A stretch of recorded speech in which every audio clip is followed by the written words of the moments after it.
Hello folks, welcome back. This is our midweek review and commentary for the ICT Mentorship, April 21st, 2021. Alright, here's their dollar index daily chart. And we had delivery on price as I was expecting and outlined. We had this imbalance in here, buy side imbalance, sell side inefficiency, bullish order block, sell side liquidity pool here, and price accumulated back in this old fair value gap there. Accumulating what? Short positions, displacement to the downside, pause before we get down into the sell side liquidity, and then attacked it on Monday aggressively. We traded into the order block here. I mentioned should we trade there, we would possibly see a return back up into this area in here. We had that as well. Now we also came back up inside of this sell side imbalance, buy side inefficiency. So we did trade up into that initially intraday, bumped the blunt end of the down close candle here, which is your breaker. It's the lower close price. Look at the closing price up here. Okay, watch right here. The closing price on this candle, 91.42. The closing price here is 91.44 and 2 pipettes. So this one's slightly higher than that one. So this is your breaker. Extend it out in time.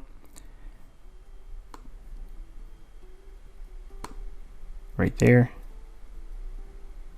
The high comes in at 91.42 and 8.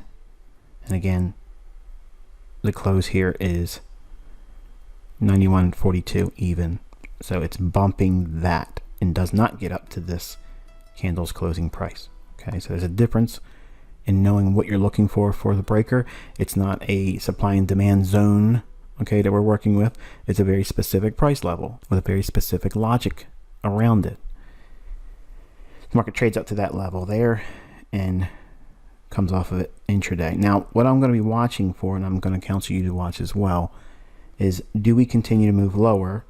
And if we do, we're going to be working inside of this imbalance on the buy side imbalance, sell side inefficiency, and sell side liquidity pool here. If we do trade down here, then it'll be interesting to see how we do it with large ranges and sudden movement, or is it just a small little cascading event where it takes multiple small candles to do it. That's kind of like what I'm trying to determine. And the reason why it's important, or even why it should be even considered a study, or why is it even relevant? Well, if it runs quickly for it, okay, if it runs quickly for it, it's doing it with the likelihood of it possibly reversing and going higher. Okay, if it just keeps stair-stepping lower, lower, lower, lower, lower, then what that's doing is it's slowly encroaching on the sell side liquidity, and they don't want the traders to take those stop losses off, because if they get spooked, in other words, the longs get spooked out of the marketplace, that might also remove the liquidity resting below this low here. And ultimately, how we trade into this area, if it's small ranges, okay, each day getting down into that, then what I'm thinking is they're only doing that slowly to build up a quick run to attack that low and that low. So in here, we're watching to see if we get down there. Now, it could altogether trade higher, and in that case, we could have just moved below the sell side liquidity here, absorbed all of that, and the market wants to come back and maybe trade up into this area here. We do have small little imbalances here that might be useful. We have a bearish order block there as well, which is also basically close to the old fair value gap that we had on our charts. I think it's rather bullish if we can get back through this candle. Okay, so if we trade through 91.88, because the high is 91.87 and 8 pipettes. So if we trade above that, that to me suggests that we're probably creating a deeper retracement that takes the sell side out, accumulates it to long bullish order block, and then it might see continuation on the upside. I don't see that at the moment.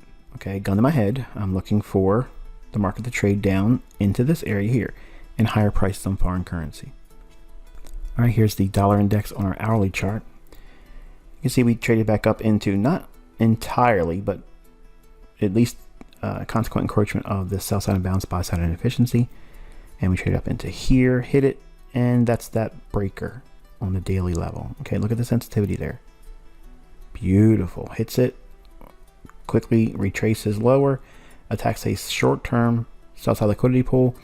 Now there's nothing really in here that needs any special consideration except for this little fair value gap, this bullish order block overlapping, and we have relative equal lows. So I want to see it dig into that, and then if it overtakes it and goes below this low, that really indicates bearishness. Plus we have an optimal trade entry from this high to this low, which we traded up into with that breaker. All right, here is the 15-minute time frame on the dollar index. And let me scrunch this up a little bit. We have the sell side imbalance, buy side inefficiency, and the premium high and the discount low. That's these levels here respectively, which is also converging with that daily bearish breaker. See the 91.42 level here, the solid line? That is that daily bearish order block. So carrying over our higher time frame PD arrays is crucial in understanding the lay of the land, if you will, to navigate these intraday charts. It isn't always a lower time frame PD array that turns the marketplace. You have to be aware of what's on those higher time frame monthly, weekly, and daily, and even 4-hour charts. And by having that, it gives us the highest probable impulse, where it just sends the market one direction or the other. Notice the convergence of that bearish daily breaker and the premium high of this SIBI. So we went completely up into it, closed it in, and hit the bearish daily breaker. Then displacement, attacking relative equal lows, sell side liquidity, hammered it beautifully. So we had a market reversal profile in New York at a higher time frame premium array. We have relative equal lows in place still. So we have sell side liquidity there, and we have sell side liquidity there. So we'll be watching to see if it comes up into this area here. Maybe close that in entirely. Doesn't need to, because we have a breaker here. And we have the breaker here. So there's layered resistance in here. It doesn't necessarily need to trade up in here, but I'd like to make an attempt a little bit more than this. I don't like these flat-ended turning points that roll over. I don't like them at all. I like to see them at least create like a jagged punch above a previous short-term high and then reject something like that. Something to this effect here, where it goes up and says, nah, I can't handle that. I can't hold on to that level, and this keeps going lower. That's kind of like what I'm looking for in here, because we're in two different potential bearish breakers. And again, high, low, high, and high, low, higher high. So both of these here are bearish breakers, and we're basically trading in close proximity to, well, this one obviously, but this one here we're real close to it. Didn't quite get to it yet, in my opinion, but when it does, it might be sensitive to the effect that we see price drive lower. And maybe this is in fact one of those real good old-fashioned bear flags. But I like this liquidity here. I think that's where we're most likely going to reach for the dollar over the coming day or so. If not, and we don't break above this high here, then we might need to get into next week if we consolidate the rest of the week. But right in here is where I'm focusing. That means I'm bullish on foreign currency near term. All right, here's the euro dollar daily chart, and you can see we have rallied higher, closed in this sell side imbalance, buy side inefficiency. We're inside of a bearish order block, but I don't see that one as a kind of line in the sand that, you know, should ultimately create the high and send it lower. I think that we're going to want to get up into here. We have buy side liquidity here. We have another sell side imbalance, buy side inefficiency, and it may require to go deeper there. So again, it's kind of like a little bit more lower in dollar and a little bit more higher in euro, and it's into this area here and the buy side liquidity that might be attacked. We have a small little fair value gap in here. We traded down into that. Didn't quite close it in, but that's good enough for us. We'd like to see a little bit of that left over and not completely closed in, and it'll act like a breakaway gap. And we'll see if it wants to drive higher, attacking here and closing in the remaining balance of that. Initially, I told you we would be running up into this level here. The dollar index, I'm looking for that lower price, and on euro, we might pump a little bit higher in here. Now, what changes that? What changes the scenario where this likely goes lower and work inside of this level here? Well, it would need to get below this down close candle and then come back up into it and hit it, and this would become like an inversion level. So if we trade down through it and come back up anywhere in here from the close or the low, okay, any one of those two levels, if it hits that and starts to show some, I guess, increased volatility or speed that wants to go lower, then that would set up the run through this area here of consolidation, and then we would reach into here. I don't really think it needs to do that, and I like the fact that we dipped into this fair value gap today and we've shown some willingness to come out of that. I like that.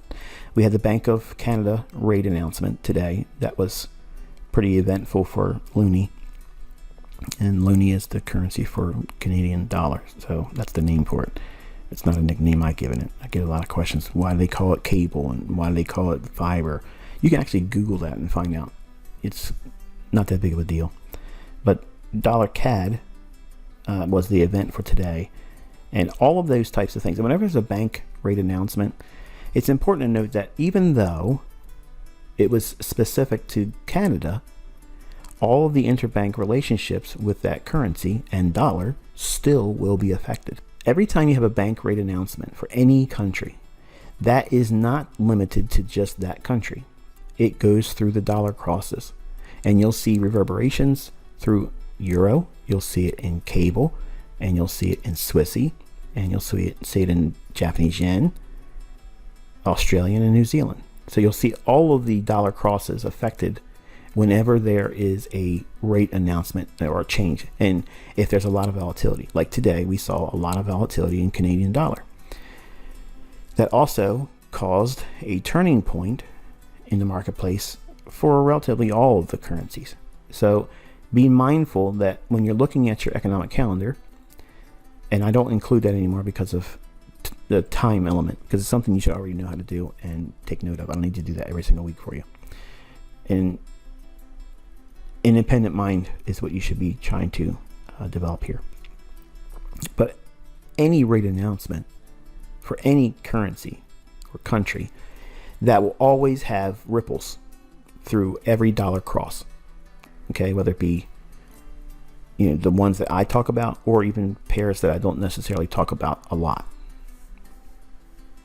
So I'm thinking that with all of that in mind, and the fact that we dipped into this imbalance here, I like the fact that we didn't come back down here and touch this down close candle like most folks would like to see it trade down in there, because they understand a little bit about my order block theory, and if it comes down into that, they expect it to trade higher then. I, in this case, don't want to see it trade down there. I want to see it leave this little bit of a opening in that gap between this candle's high and this candle's low. There's a small little gap there. I'd like to see that remain. And that to me indicates that it doesn't need to go lower. The algorithm is in aggressive mode that wants to take out this high. If it should take out this high, then we're focusing here and completely closing in all of this. And how we trade there, again, is very similar to what I was announcing when I was talking about the dollar index, how if it trades lower, is it going to be done in multiple short little ranges, or is it in real big ranges in a speedy run? Because if it does it in like one candle up, that to me means they're running it up here just to close this in, and then euro might in fact change directions then.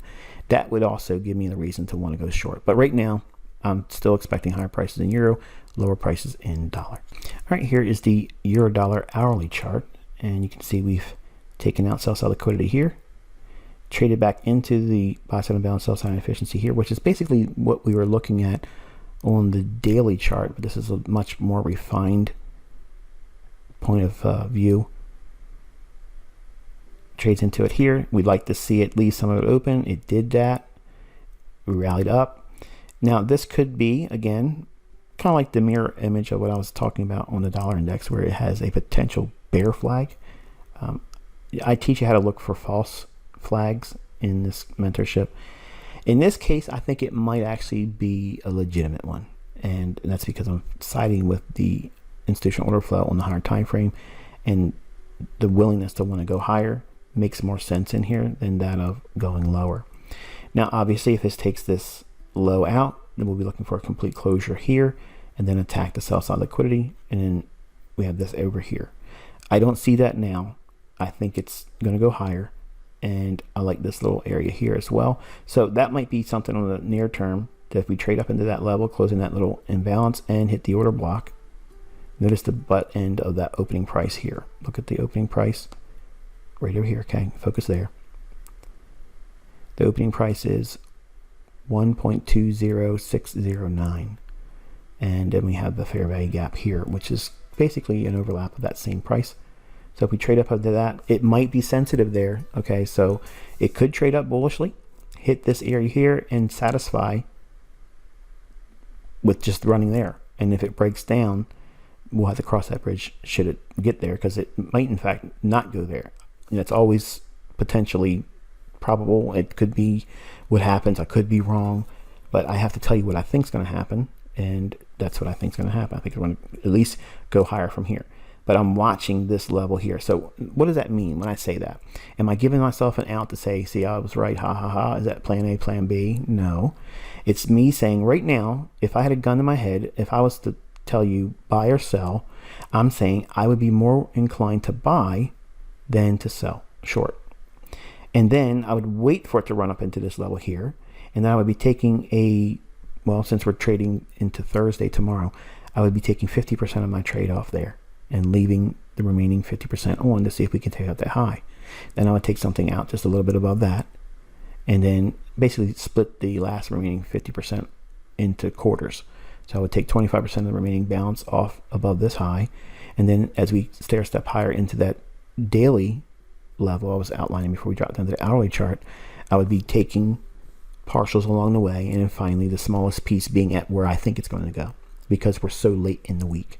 Whereas if we were in, say this was Monday and not Wednesday, then I would take less off here, not take anything above that high, and still look to take partials higher as we worked into that daily buy-sell liquidity pool and imbalance that may still be a target on the upside. So there's a contrast there, why I would do one thing over the other. Again, that's a teaching. Okay, it doesn't always have to look like candy and taste sweet. If you're casually just watching my videos, you're going to miss a lot. But if you're listening to what I'm saying, I'm giving you logic. I'm giving you reasons why I would expect something to unfold in price. I'm also telling you what I don't want to see. It does not mean plan A, plan B. It doesn't mean I got the market bracketed and whatever happens, I'm going to be able to look smart. No, I only remind you, if I'm wrong, I say, look, I got that wrong. Does it happen a lot? No. I say, this is what I think is going to happen. Does that happen most of the time? Yes, it does. So I tell you why I'm thinking what I'm thinking, using the chart to guide that lesson or that school of thought around that underlying premise. And then I also talk about what I don't want to see and why that would be impactful, because it gives you, again, my experience that you don't have. None of you have the level of experience I have. So to keep you from having the pain and the agony that I went through, I'm telling you what you wouldn't necessarily see or be able to anticipate in price, even on the adverse side. See, when you're developing, it's easy to get pip drunk, and that means you're only looking for your outcome to pan out. And that's why it's so painful. When it doesn't pan out, you get mad, or you're ready to quit, or you go into revenge trading and you blow your account. I've had students do that this year because they did not listen. The last group that just started, we had a huge number of people come in. I've had 3 people email me since the enrollment started for them, and they said they blew their account. And my question is, why? You weren't even supposed to be trading with live funds. You don't even know what you're doing. So what you're saying is I want to go pick up that loaded gun, take out all the bullets except for one, spin the chamber around, click it closed with my eyes closed, and then put the gun to my head, cock the hammer, and pull the trigger and see if I can survive. That's the equivalent of what you're doing. And that's what I was trying to avoid if you just would have listened. And some of you are still probably doing this and you just haven't got that round in the chamber yet. But give it enough time and you're going to blow your brains out. And you're going to blow the account. You're not going to want to trade. You're not going to want to stay here and learn. And you're not giving yourself a real chance to learn how to do this because you're impatiently trying to chase money. And every single trader that does that, every single trader that does that blows up. They fail. They never succeed. It always happens that way. It never, ever, ever has a different outcome. And it's never the positive outcome that you want. You will always self-destruct doing that because you're trying to do something you don't know before you're supposed to be doing it with live funds. You don't know why you're doing it. You don't know how to determine you did it wrong and get out. You have no idea how to manage a trade. You have no idea how to anticipate when it's going to happen. You don't know what candle you're buying. You don't know what candle you're selling. You don't know how to trail your stop loss. Do I need to go any more than this? Now, I'm saying this for your benefit. I'm not trying to belittle anyone. I'm not trying to talk down to anyone. But I take my time to make these videos with a result in mind for your progress and your development. It's not to say, hey, look at this. This is a trade. Now, because I told you I think that the euro is going to go higher, go out there and put some trades on and go long. That's not what I'm doing. I'm trying to teach you without any influence by way of money to entice you or scare you. Greed's not going to have a hand in your development, and fear is not going to have its hand in your development. You're indifferent to the result. That's how you learn. That is how you learn how to read price. Period. If you add any money to it, you have now invited two of the worst enemies for a trader. That is fear and greed.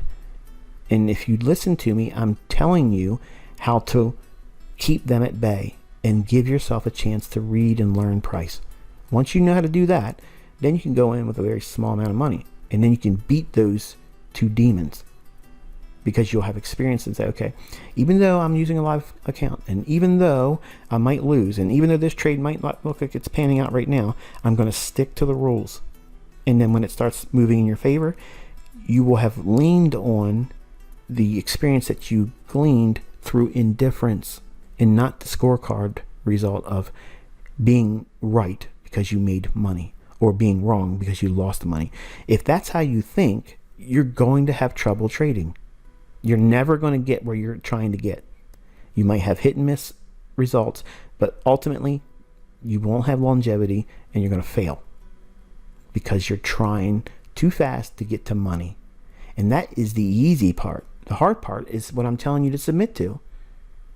If you do this, that is the derivative. That's the end result is consistent profitability. But you have to go through a lot of boring stuff.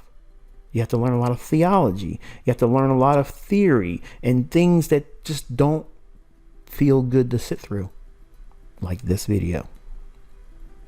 These are the videos that make the successful students I have. It's not the ones that are buttered up on charts, okay, sugar-coated with all the annotations, real dark and rich. You can see it and print them out and make books on Amazon. It's the lessons and listening to the logic of why I'm telling you what I'm telling you and focusing on the chart at the moment, right now. It's not, here's what happened over here and that's all we talk about. I'm telling you what's going to happen before it happens, and I'm telling you why it should take place. That way it narrows your focus. It keeps you focused on the most likely outcome in price delivery. So we have the market trading in here. It looks like it wants to run above the buy side liquidity here.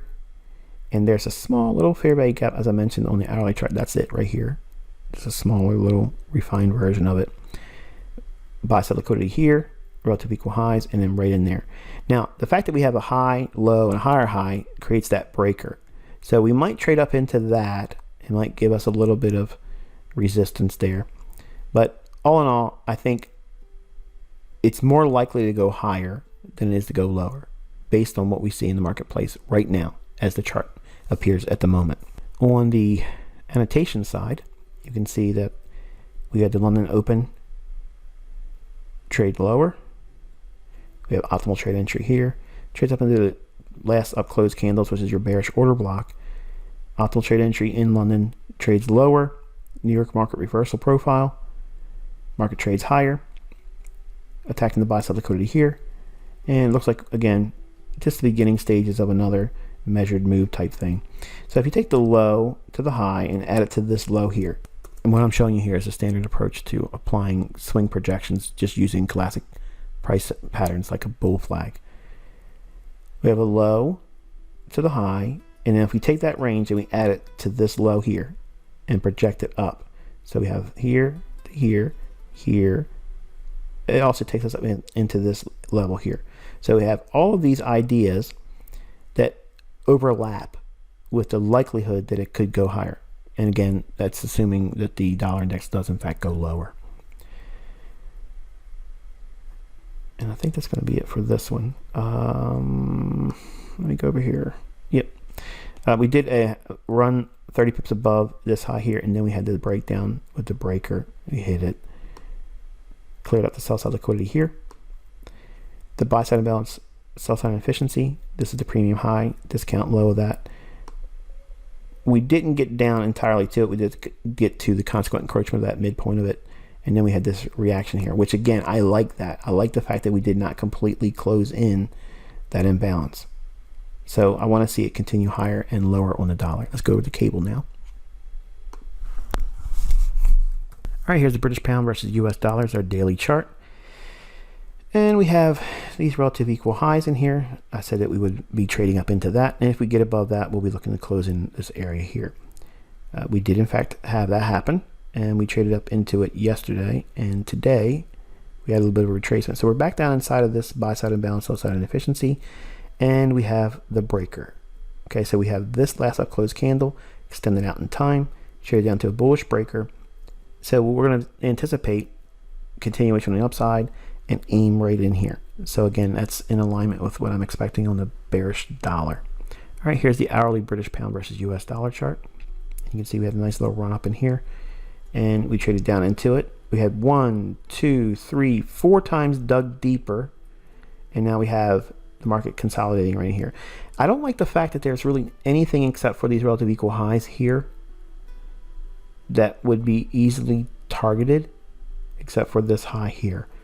So what am I saying? I'm suggesting that even though this is done well in terms of digging deeper, attacking sell side liquidity, it could go lower and take that one out. In other words, go lower than this before it ultimately turns. And euro can go higher as that happens. Okay, so just be mindful of that. I'm not bearish on cable. I'm just suggesting to you that this low could in fact be taken out again and before it goes higher. If we take out this low here, then obviously I'm probably wrong in regards to a bullish cable. And if it takes out this low here, then we're going to be attacking here and here. But I don't see that. I'm siding with bullishness, but not against the idea of it cleaning out this low once more and then going higher. Let's drop into the 15-minute time frame. All right, here's the 15-minute time frame for the British pound versus US dollar. And again, you can see the buy side liquidity pool here I mentioned on the hourly chart. There's relative equal highs. That to me is the next short-term premium array, but I'm not looking for it to go there to go lower. I'd like to see it obviously tag that and go into a more aggressive run to take out these relative equal highs. These two down close candles here, we dug into that as a bullish order block after taking sell side liquidity out. So overall we had London, then New York market reversal profile, then it trades up. It's stagnating in here, which I don't really like that. And again, it's another reason why I said that I would not be against or put off by it going one more time, going lower. I just don't want it to grow aggressively bearish as it does that. Like if it goes down, touches the low, or just goes by a pip or so below it, and then starts to rally, then I would expect this to be just a speed bump and then attack here. But I'm more bullish on euro than I am on cable. But just know that I outlined on the daily chart what I would look for it to reach up to should in fact we see price going higher. So in short, this pair is an observation pair only. It's not a trading pair for right now. The setup isn't as nice as it is in euro. and this pair could be manipulated to work the cross euro pound. And that, my friends, is going to be it for the Wednesday midweek review.